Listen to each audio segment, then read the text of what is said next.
Hey guys, in this video I'll show you how to spot trade on Binance, and this is a very easy method. Now if you don't have a Binance account, go to Binance official website, binance.com, sign up, complete your KYC, which is know your customer process. You need to verify yourself, your identity using a document such as your ID card or passport, make a deposit, and now you are ready to go ahead and access the spot trading interface. Now you can come here, click on your profile icon here, and you'll be redirected to this page. All you need to do is come here. Okay, under assets, you can click on spot.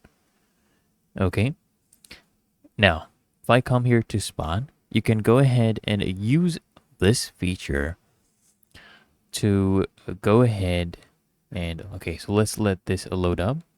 So you can trade this. Let's say you have this USDT, you can click on convert.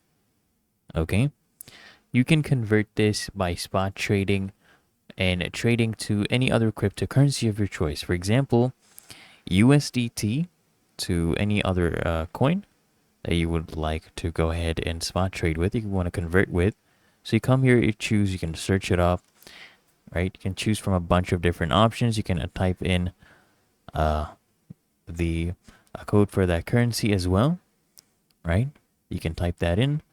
So it shows you how much of that cryptocurrency you will receive by spot trading. So if I trade this much USDT, I'll receive this amount of FDUSD. If you're happy with the rate, just go ahead and click on convert. It's really that easy and simple. So I hope this guide provided value to you, and if it did, consider smashing that like button as well as subscribing to Smart Solutions, and I'll see you in the next one.